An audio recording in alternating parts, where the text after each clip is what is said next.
Welcome to the Successful Nonprofits Podcast. I'm your host, Dolph Goldenberg. And friends, we have a little bit of a heavy episode today. And so before we dive into this episode, I want to provide a little bit of a roadmap for the conversation ahead. We're going to be speaking with Beth Eversole, and we're going to be discussing a topic that is serious and potentially triggering for some people. And the topic that we're going to be discussing is suicide prevention. We fully acknowledge that this topic may be distressing for some of you. And if it is, it might be best to sit this episode out. I want you to prioritize your health and your safety. And I also just want to make sure you know that if you or someone you know is struggling, please remember that they are not alone and help is available. You can reach out to the National Suicide Prevention Lifeline at any time by dialing 988. This helpline provides free and confidential support 24 hours a day, 7 days a week. And with that, I am going to start to introduce Beth Eversole. She is an LCSW, which for anyone who's like, okay, Dolph, what is that? That's a licensed clinical social worker and also a licensed chemical dependency counselor. In addition to being a clinician, she is also an executive. So she is the chief executive of the Palmer Drug Abuse Program in Houston. And the Palmer Drug Abuse Program offers teens and their families a safe and secure place to recover. Let me just really quickly as an aside tell you though what's so amazing and special about that organization. They do this free of charge. So there are a lot of resources out there for people with resources, with insurance or with money. There's not a lot of resources out there for people without money and insurance. And so I will also do have to share with you that a couple years ago, she was recognized by the Houston Business Journal as the most admired CEO in the region. She is passionate about the work that she does, and she is also passionate about personal and professional development, fundraising, and program improvement, which means we may have to have her on another time to talk about fundraising and program improvement, because today we are going to be having a conversation about really how to have those conversations when a client, a friend, a colleague, or a loved one expresses suicidal thoughts. Beth, welcome to the podcast. So thank you so much for having me. I'm just really honored to be here. I love listening to this podcast and helped me so much in my career. Well, thank you, Beth. And before we hit record, I was saying that one of the reasons I think this conversation is so important is I imagine that a lot of the friends who are listening right now probably thought to themselves, okay, this is an important topic, but I don't know if I'm going to need it. And you had shared with me that you were a suicide loss survivor, and you also graciously allowed me to ask you about that. Yes, that's right. I am a suicide loss survivor. As we record today is the birthday of the colleague and friend that I lost. And so this is a real honor to be able to be here and advocate and talk about suicide prevention. Beth, I'm really grateful that you're willing to share that. And I know today also has to be a little bit of a sad day for you. And so I before I move forward, I just want to recognize that. And I would like to ask if you'd be willing to share a little bit more. Certainly, I would be honored to share more. I think it's something that we never think can happen to us, especially in this field and with colleagues that are aware of kind of the risks and the warning signs. And we might think, well, what did we miss or what could we have done? And back in 2019, I lost my colleague and friend to suicide. And it was an extremely hard time for me. And then we went into 2020. I found a lot of support through therapy myself and grief support groups, online support groups for suicide loss survivors. And those were just really transformational for me. First of all, I'm really glad that you were able to find the support that you needed. And I know you also had mentioned you often then look back and, you ask, what if? And as a clinical social worker, you've always understood the importance of us talking about suicide prevention and being there for people. And so when we're in conversations with people who maybe are thinking about suicide, what are some ways that we might be able to know that? There are some risk factors and warning signs that I'd like to talk about. I think the top three risk factors are if someone is directly having a conversation about it that shows intent. So they might say things like, I can't take it anymore. I want to end it all. I wish I were dead. Everyone's better off without me. And those phrases kind of show us that they're feeling a sense of burdensomeness, purposelessness, meaninglessness in their life. And they're major red flags that I think first we have to remember no matter what they're saying or how they're saying it, we need to take it very seriously. And there are warning signs. The top three warning signs I would say to look out for are outside of the kind of verbal clear intention are people all of a sudden kind of giving away their possessions, especially prized possessions, kind of severe or intense and sudden fluctuations in mood or their thoughts or behaviors. So, sleeping patterns and eating patterns are really disrupted during those times. And one that we may not really look out for because it kind of can deter us is a sudden change in mood that results in calmness. So you see them as very calm or a mood improvement. And the reason I mention that one is because they may have been going through these struggles and suffering so much that once they came to the decision that they were going to end their life, they became calm and focused on that as relief. And so if you've noticed any of the other risk factors or warning signs in context of that, you would also want to take action. So, Beth, you're a clinical social worker and I'm not. And so I definitely want your guidance and your advice on this. So, if I were to see those warning signs, how do I start that conversation? It's a really great question. I think first I want to remind everyone that it's quite distressing. And so noticing those things inside yourself, your body, your own reactions. And in that distress, the most important thing is to stay calm. And that creates a sense of safety in a safe space for someone to be able to open up and talk more. So first, you just want to say, you want to notice what's been going on with them. If you've seen a change, I notice you're struggling, or I notice you might be going through something. I'm here to listen. I'm here to talk to you more about it if you want to talk about it. And I think, being a good listener is great. Being calm and all of that is really helpful. But the most important thing you can do is ask directly if you're concerned. So, we fear that if we do ask directly or we bring up the topic of suicide, that we're going to put ideas in someone's head or we may make it worse. And there are ways we can avoid making it worse, which I can talk about as well. But I want people to know that you don't have to be an expert to ask directly. You don't have to be a clinical social worker or in the field to ask directly. And the way you would want to do that, you could even say, I'm not sure the right words to say or what to do right now. But I want to know, are you thinking of harming yourself? Do you have a plan to end your life? And you kind of go from there. So you can say, I'm sorry you're going through this. How long have you felt this way? Do you have support system? If you're not clear about what their support system looks like or if they're in therapy. Asking these questions directly will give you more information about how to help them. I find that phrase very helpful that you just said, which is, I'm not sure how to ask this. That's really helpful just to acknowledge that up front. Like, okay, there might be no right way for me to ask this question, but I feel the need to. And you'd mentioned that there are some things that we could say or do that would make it worse, not better.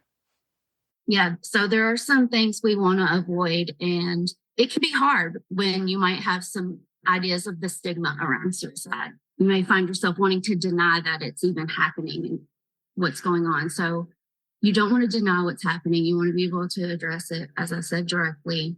You want to avoid any blame or criticism and judgments that might feel like they're coming up and avoid stigmatizing language.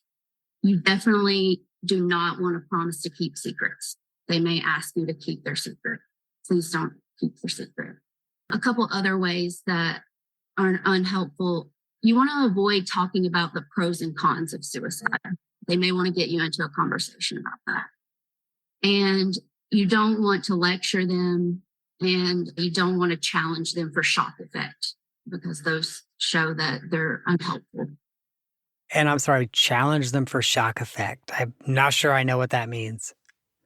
Yeah. So, someone might feel the urge to shock them out of it by saying, like, well, these are the consequences if you do this. And that can be, very scary. And people get, they may feel backed into a corner and lash out in that way. But it doesn't change their mind. It could make them more defensive and more closed off. I'm also really curious. You mentioned this is not the time to say, okay, I'm going to respect this conversation and keep it private. I won't tell anybody else. This is not the time to do that. I could also see a world maybe where I'd already agreed, okay, this conversation is just between us. How do I back out of that? The thing that comes to mind for me is you can always say, since we've been talking more, I need to go back and revise that because I care about you. And I know that the way to do this is if I'm able to get you help. Can we talk about ways to do that together? So it doesn't feel so much like you are betraying their confidence, but you can revise it because it's a very serious thing. And there are a lot of ways I could see that being very effective because obviously you're including the person, like, how can we do this together? What if you're like, no, if they respond and say, no, you agreed you weren't going to tell anyone. I'm sorry, but I care about you enough that I have to do this. And it's okay with me if you get mad at me. And it sounds like in even approaching that conversation, I have to know that I need to be ready to do that. Yes. Yeah, that's very true. So let's say I'm having a conversation with someone and they are open to maybe some help or some intervention. What are some of the things, again, not as a clinician, what are some of the things that I can do that I have the skill set to do? So I think, the number that you mentioned at the beginning of the show, the 988 number, is a resource that you want to have in your pocket, and always 911 for emergency calls. Being empathetic and offering support will feel very validating, and that can really change a situation. You can ask them about their support group and who they might call during crisis times. And if they have someone, you can offer to call that person with them or offer to call that person for them.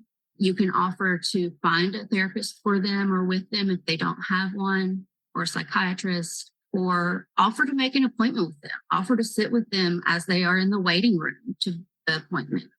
So showing them that they're not alone is really an important step in that support. Are there any helpful phrases? Yes, I would say, can we talk about what steps to take together? Is it okay if I sit with you while we take the next step? You're important to me, and I want to find support for you that you need. And I understand that it's hard to ask for help.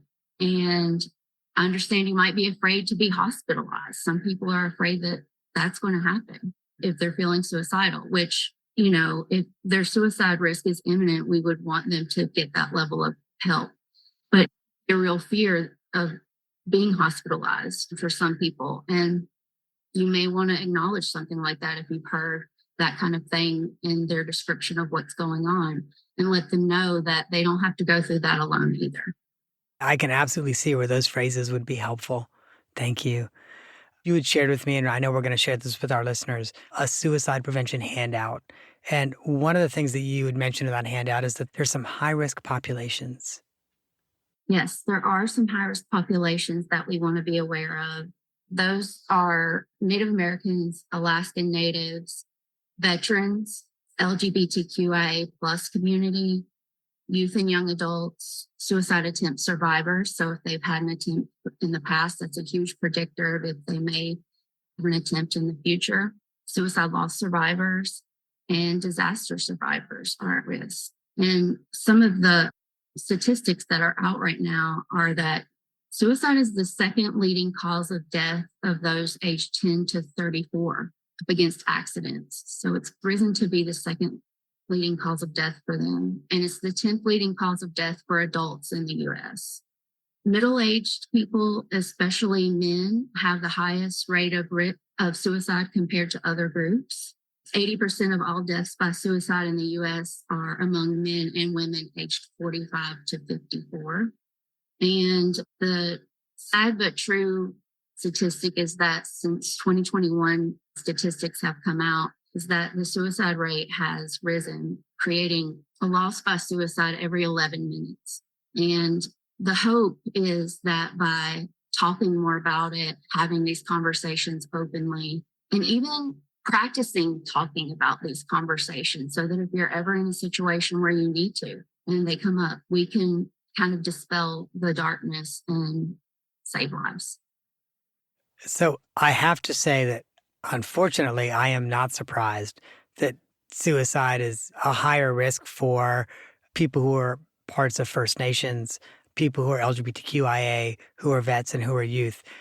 I was surprised at the 45 to 54-year-old group being a high risk. Why is that? There are a lot of factors during that age group. There can be a lot of changes in kind of reflecting on your life in certain ways. There are a lot of pressures, family wise, financially, that really play. There's not a single factor in suicide or one that kind of stands above the rest outside of the risks that we've already talked about and the warning signs. But I would say it's kind of the stages that people are going through at that age. I'd like to pivot for just a moment. I've said probably 100 times already, you're a clinical social worker. I say that because I'm always in awe of clinical social workers. My clinical social workers change the world and save lives. So in addition to being a clinical social worker, you're also the CEO of a nonprofit. And so I think you have a unique perspective on what our nonprofit organizations and almost all of our listeners are decision makers at one level or another in a nonprofit. And so what can our nonprofits do so that our organizations are really aware of and really work towards suicide prevention within our own nonprofit, like our own individual nonprofit, our colleagues, our clients, the family members of our colleagues and our clients? That's a really great question. The first thing that comes to mind for me is training. Training as soon as you are a new employee, training, on a regular scheduled basis, having these conversations in an open and honest way and allowing your culture and your nonprofit to have a place for those authentic and honest conversations so that people know if they're struggling, they can show up to work. Because a lot of people name their colleagues and their closest friends that they're working with as someone that they would tell if they're feeling. So my next management question, and again, I hate to make it sound that way, but so if I'm the CEO of an organization or if I'm somebody's manager or somebody's coworker even, and I believe that suicide from a colleague is imminent. Obviously, if it's a client and there's a clinical social worker around, there's TerraSoft, there's other ways to deal with that. But if I believe suicide is imminent with a colleague, what action should I be taking? That's a really great question. I think all the phrases and directly asking and those things that we've covered, you want to go there first with them. And if it's imminent, like you said, take action immediately. And the way that you can do that is to let them know that you need to.